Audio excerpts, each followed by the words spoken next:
If I get it in my mind that I want to do something, nothing's stopping that. If they gave out awards for tenacity, independent singer-songwriter Luanne Hunt would no doubt have a lifetime's worth of them sitting on her mantle. Through fierce determination, the Pennsylvania native overcame great odds to become arguably one of the most successful indie artists on the scene. Nothing could stop Luanne on her musical journey, even the deep emotional pain she carried from the ridicule she endured from her family in her early years of life. Whenever I would talk about wanting to be a singer when I grew up, I was mocked and laughed at by the people who should have been my biggest support system. I remember one instance when I was singing in my bedroom in front of the mirror and dreaming about being on the stage one day. When I went downstairs, my stepfather said that my singing was so horrible, he thought there was a wounded animal in my room. My mother also was fond of telling me not to let anyone hear me sing because they would accuse me of spending all the money she had given me for singing lessons. It truly was brutal, but somehow I was not deterred. When I was singing, even if it might have been off-key, it brought me a whole lot of joy. And with all the upheaval going on in my childhood home, I needed something to make me feel happy and connected to life.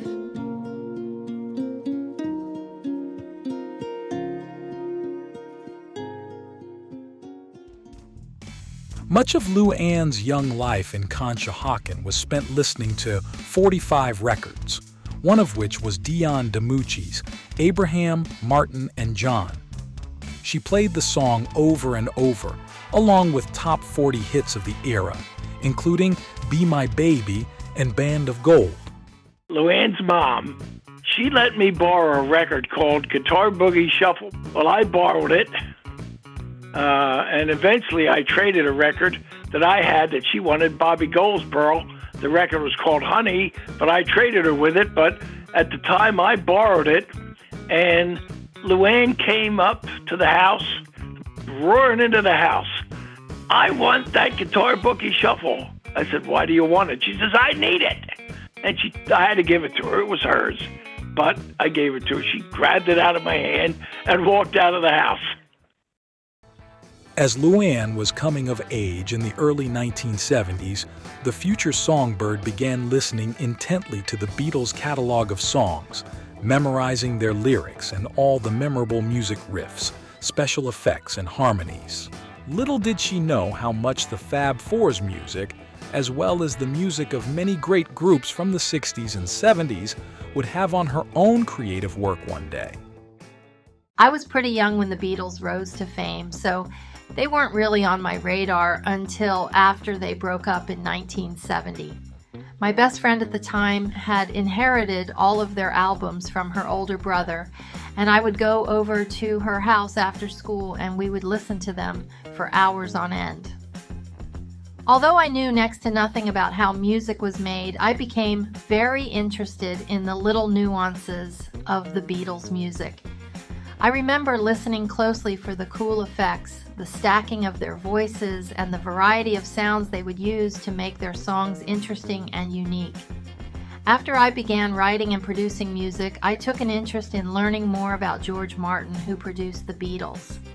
In my opinion, he was every bit a part of the band as John, Paul, George, and Ringo. To this day, I am still in awe of the way he combined orchestral music with rock and roll so brilliantly. That kind of brilliance has always been my bar and has kept me pushing for greater heights in every song I create and produce. Along with the naysaying about her singing goals, Luanne endured the hardships of living in a tumultuous home where her mother and stepfather fought constantly. She found solace writing poetry, making crafts, and putting on talent shows with the neighborhood kids. She also spent countless hours in her friend Kathy's basement listening to the latest rock and roll music by Pink Floyd, Kiss, Led Zeppelin, and other popular groups from the 1970s. I know that Kathy and Luanne listened to a lot of music down in that basement. Being a family of 7 kids, we had quite a selection of music to choose from. I know Kathy loved Bad Company and was also a big fan of Ozzy and Black Sabbath. I'm not sure that was Luanne's cup of tea, but she very likely heard some of it down there. Listening to music was an escape for all of us. It can really take you places you haven't been, just sitting there absorbing it.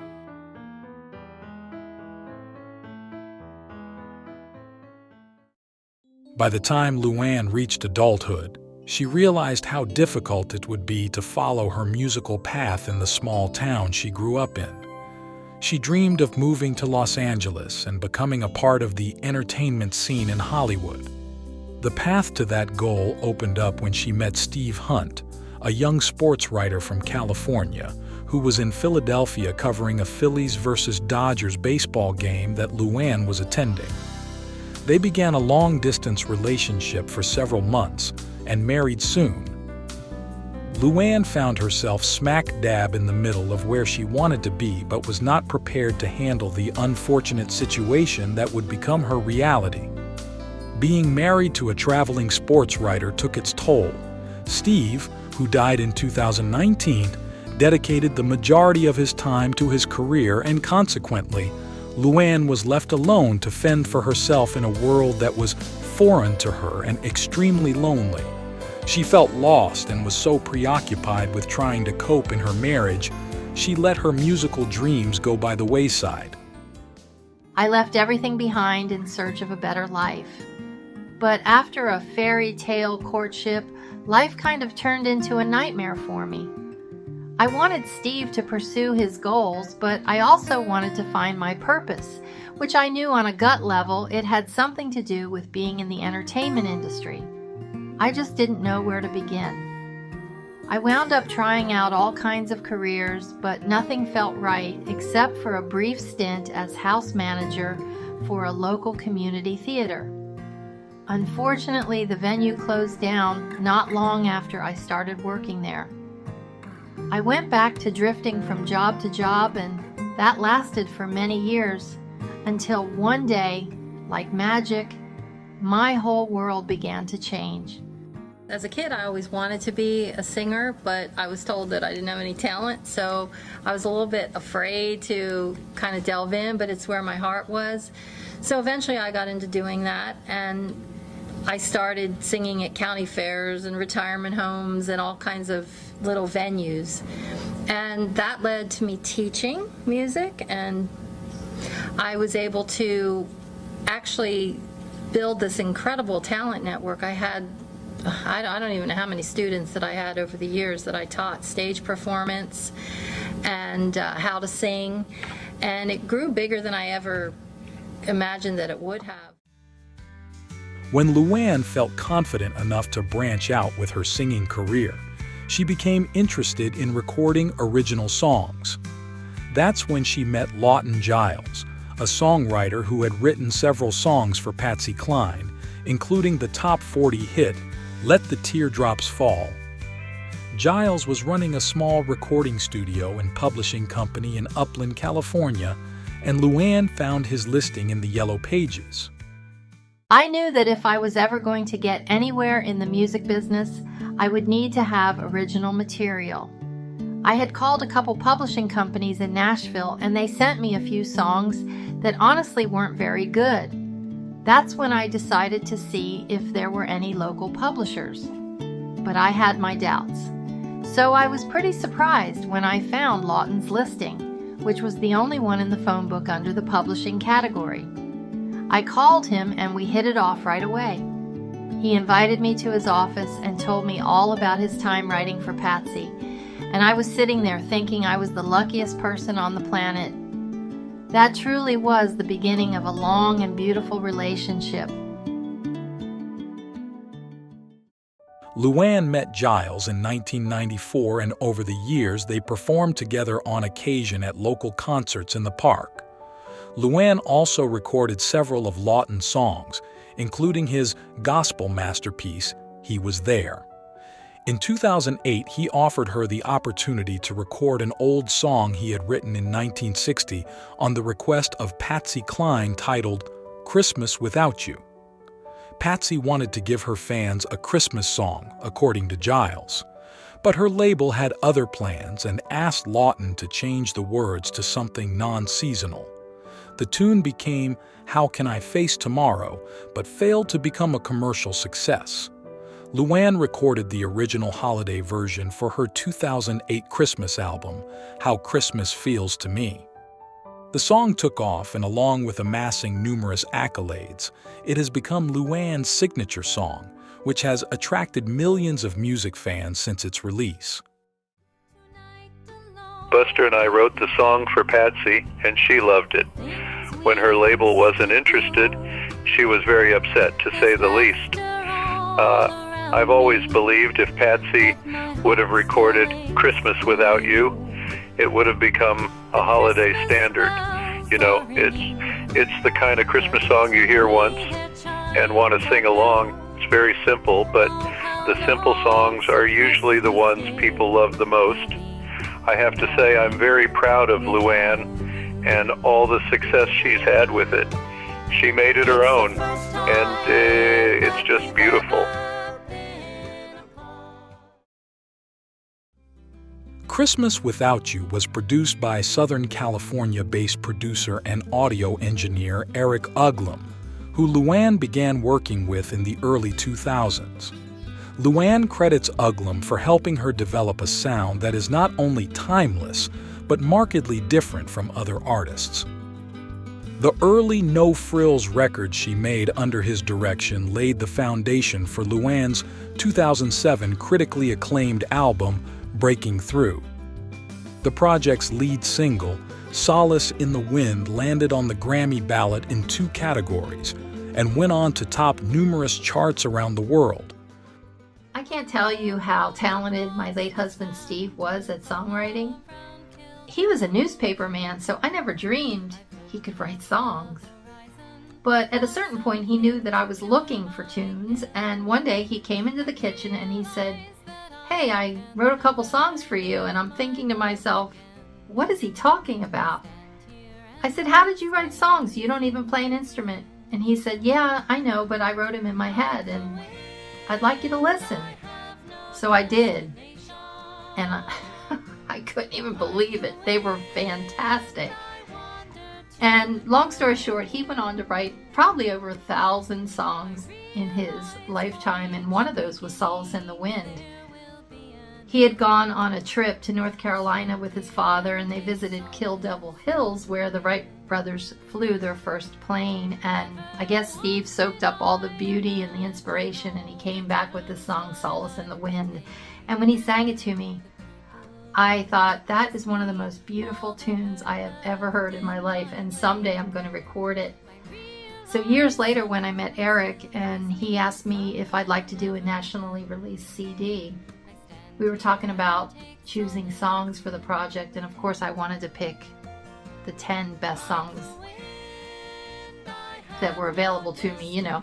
And so Solace in the Wind immediately came to mind, and Eric was the perfect person to do that because of his folk sensibilities, and it just turned out glorious, you know. It just moved me in so many ways when we finished it, and it was so successful, and many people resonated with it. And you know, to this day it's just special in my heart, and it's definitely one of the most moving tunes that I have ever produced, and I'm very proud of it, and I know that Steve was proud of it too. After the success of Breaking Through, Luanne went on to record numerous albums with Uglum, including her 2016 project, The Heart of It All, which was named CD of the Year by the National Traditional Country Music Association. The lead single on the album, Texas Tears, landed at #1 on several country music charts and earned her comparisons to country music legends, such as Loretta Lynn and Hank Williams. In 2018, Luanne released Backroads, Bottles, and Blues, which featured an array of A-list musicians, including former Righteous Brothers keyboard player Hal Ratliff. The late, great drummer Roger Gillespie, who backed the Coasters, Kenny Loggins, and other legendary acts, also played on the album. With all that talent behind Backroads, Bottles, and Blues, as well as her promotion team at Star One Records, it's not surprising Luanne scored a #1 hit with one of its tracks, Lightning in a Bottle. She co-wrote the song with her late husband Steve and Kansas City, Missouri songwriter Stephen Banky. I was really looking for something different and original, and I heard that in Luanne's music. It was very refreshing, and it came directly from the heart. Lightning in a Bottle shot up the charts very, very quickly, and we weren't expecting that. Not only did it have a great beat to it, but it was very original. I hadn't really heard a song like that before, so I think that's why it stood out from everything else that was on the charts at the time. It was a really exciting experience for everyone involved. Along with her songwriting and singing gifts, Luanne also is a talented producer. She has been honing those skills from the time she began recording in the 1990s, and Backroads, Bottles, and Blues gave her the opportunity to really shine in that area, especially when crafting harmonies with her backup singers, the Luettes. The thing that really struck me the most about the way Luanne produces is that after she had all the vocals and instruments mixed, she would listen to it many times, and then she would say, it needs something else to finish it correctly. It could be as simple as what she did on Truck Stops and Honky Tonks, like putting in a truck horn at the beginning, and it just brought the song together. She really had that ability to think outside the box and add that little something extra to take it to the next level. I remember on one of the songs she mentioned wanting to add violins, and I honestly couldn't envision it, violins on a folky country song. But when she put them in, they were absolutely beautiful.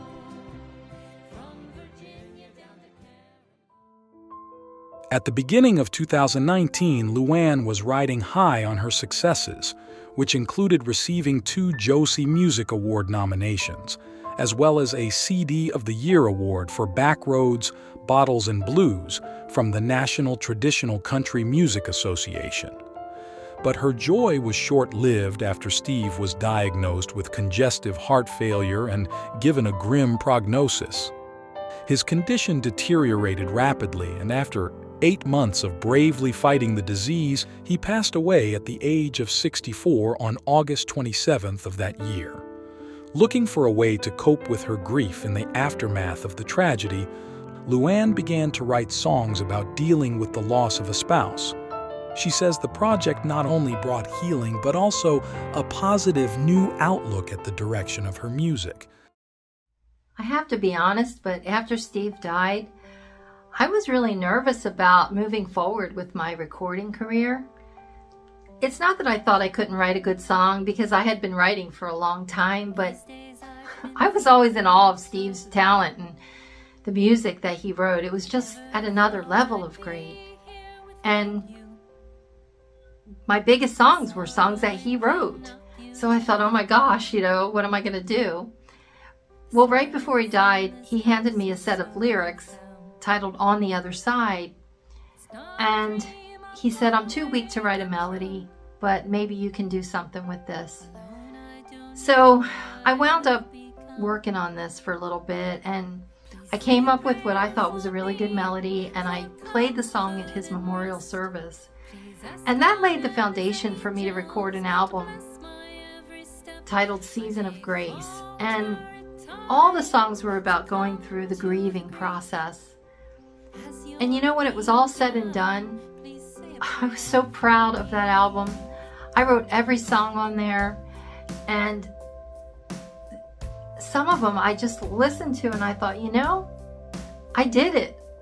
I'm legit, even though, like I said, I had written other songs in the past that I thought were decent, but there's something special about this music. But it did give me the confidence to know that I could write to that high level, that somehow I had that within me. So it was just a wonderful experience to do that. And I never promoted the project in the marketplace. I mean, it's up online, but it was so personal to me that I didn't really feel like I wanted to put it out there, for the whole world. Hopefully people that do hear it will be comforted by it and know that they're not alone in this process, because I think for the most part the grieving process is the same for everybody. Luanne has quite a catalog of songs. It's unbelievable how much she has out there. And she does each album a little different. She reminds me a lot of Joni Mitchell. She has that kind of voice you can just listen to over and over. She really is our hometown star. Although Luanne was fully prepared to be on her own for a while after Steve's death, she did hope to meet someone special one day. To her great delight, retired entrepreneur Jim Bellicera walked into her life when she least expected it. She says they had an instant otherworldly connection that was hard to put into words. They fell in love quickly and are enjoying a wonderful life together in sunny Florida. According to Luanne, Jim also has provided inspiration for many of her latest songs, including her Grammy-balloted chart-topping hit, We Rise. When you lose a spouse, it's like looking into a big black hole as far as the future is concerned. You don't know if you're going to find love again, if you're going to wind up alone. It's a very uncertain and scary time. As I began to heal after the passing of Steve, I met Jim. And it was very much like young love. I was extremely excited, and suddenly Jim became my muse. I started to write love songs like crazy, and it's funny because I was really never one to write love songs, but suddenly I'm writing them all the time. And it made me happy to be able to express myself like that, what was in the deepest part of me. But Jim has been my muse in so many other ways. He likes to tell really wonderful stories about experiences that he's had, and some of those have become songs too. So it's just been a great time for me to rediscover myself in different ways and to tap into places within my soul that I really felt were dormant. Since moving to Florida in 2021, Luanne has released several albums, including her latest, Miles and Memories. The project has already produced another chart hit for Luanne, The Vice, which she co-wrote with Steve in 1994. Music review sites such as the A&R Factory have called the song a profound, soul-stirring piece of nostalgia. Another track on Miles and Memories, If You See Peace, also has enjoyed success with top honors from the Global Film and Music Festival and Round the Globe Film and Music Festival. Hands down, my all-time greatest musical influence is John Denver. When I was a kid, I used to listen to his music constantly. It was so beautiful, and it had this quality where it could transport you to another space and time. It always stayed with me, and in 2017 I wrote a musical about John's life called Let Us Look for Love. And one of the things that I wanted to show in this production was John's brilliance as a songwriter beyond just folk and country. His melodies were so strong, so solid, that they could actually transform into many different styles. Jazz, reggae, rock, even opera. Well, this show came off so well. Some of the songs just amazed me because they were just so different from his versions, but yet they were beyond belief. I wrote 2 songs for the show, one of which was called If You See Peace, and it's right in line with John's vision that he had for world peace and a better planet. So I thought it was a good fit.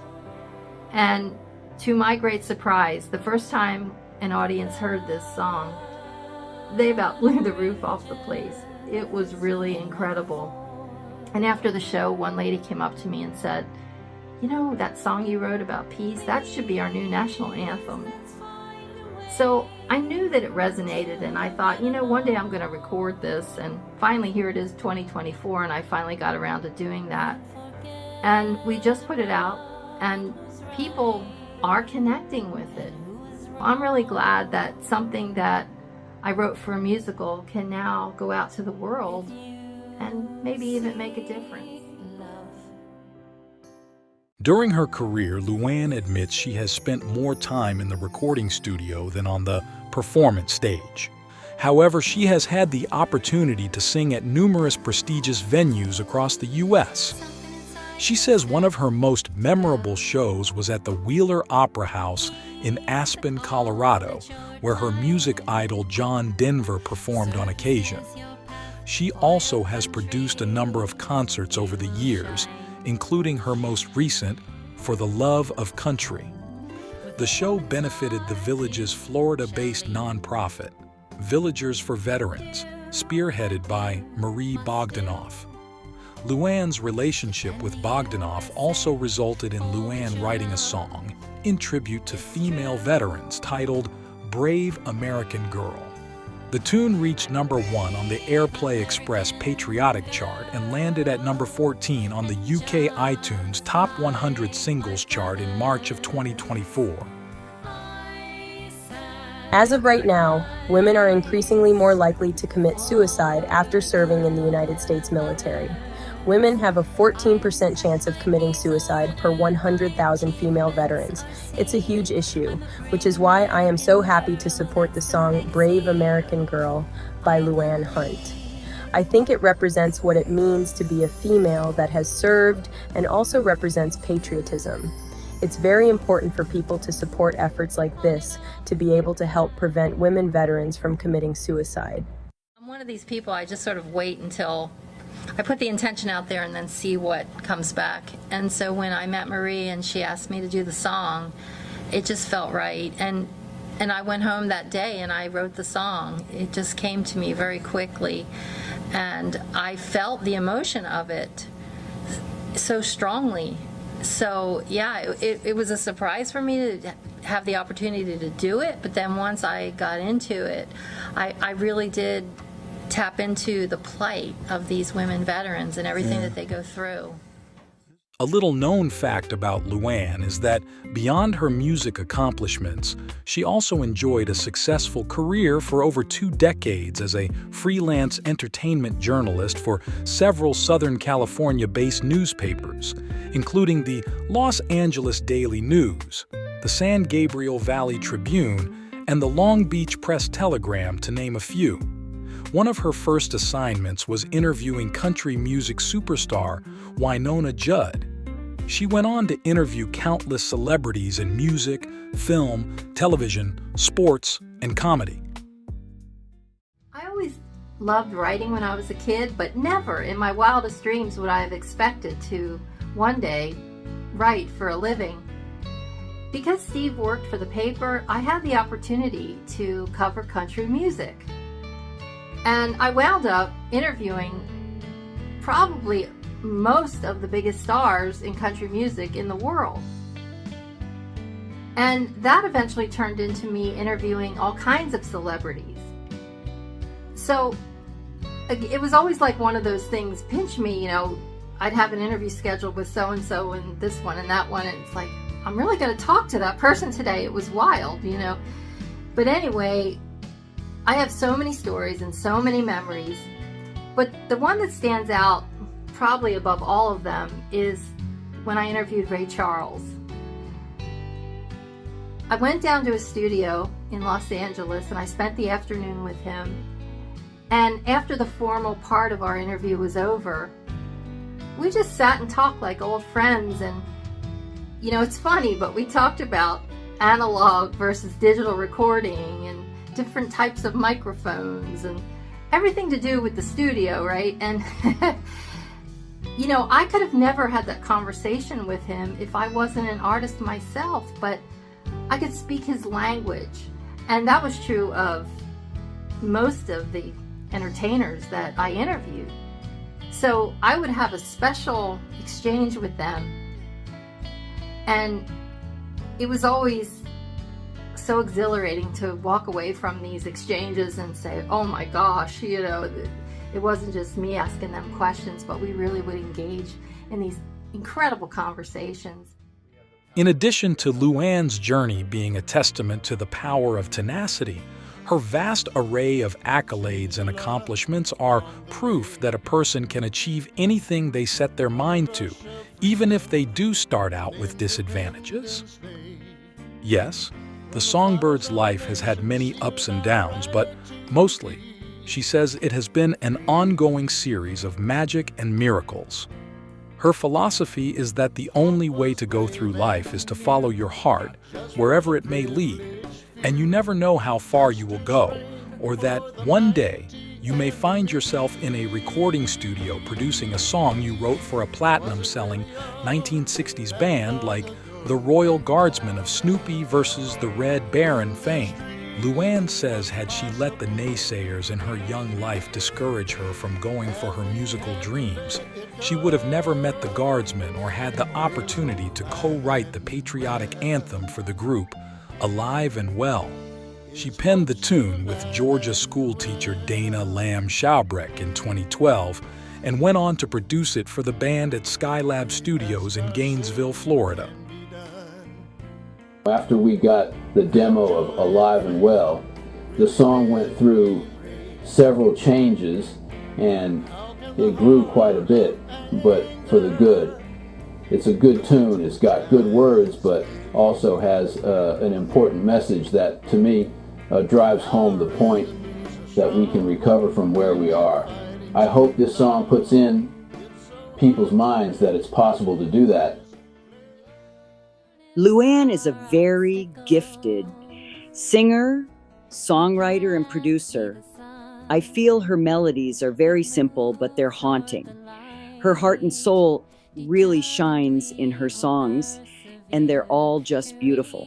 Luanne has a very honest approach to her music, and I have always felt a connection to both her lyrics and her music, and I think a lot of listeners can identify with it as well. Her songs aren't run-of-the-mill like most of what you hear today.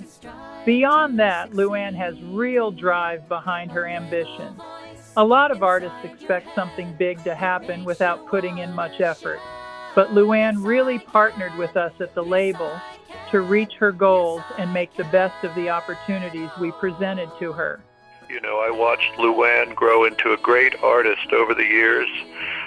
She just never quit. And I always said she was a go-getter, and I credit her because she achieved success completely on her own, which I don't think a lot of artists can do without a big label behind them. I am extremely proud of her and honored that she recorded Christmas Without You and some of my other songs. I don't know why I wasn't supported. I don't know why my family didn't believe in me. I mean, I understand saying you want to be in show business is a really kind of a wild, crazy dream, especially if you grew up in a small town, but that's what I wanted to do. And I think I always showed signs of having those creative gifts. You know, I may not have started out where I could sing great or whatever, but I was always putting on shows in the neighborhood with the neighborhood kids, and I was always singing and doing creative things. So, you know, to say that I didn't display any kind of talent is it's way beyond unreasonable. The thing about me, though, I'm so tenacious when it comes to doing things that I really want to do, and I don't really think I needed support to follow my path, because there was something in my heart that was pulling me towards what I do today. Who knows where these gifts come from? I just know that I was born to sing, and I was born to make music, and nothing was going to stop me from doing that. I think a lot of people let the lack of support stop them. And I always say to others when they talk about how they didn't have support and that caused them to not be able to follow their path, I say, well, you know, support isn't necessary to achieve. I mean, it's nice to have it, but if you don't have it, well, what are you going to do, you know? I mean, that's just the way it goes sometimes.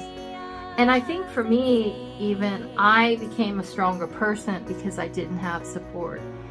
It made me even more determined to follow my dreams and then to become successful. I won't stop singing. That's sort of been my motto from day one, even when they told me I couldn't sing. I won't stop singing. And I'm glad I didn't.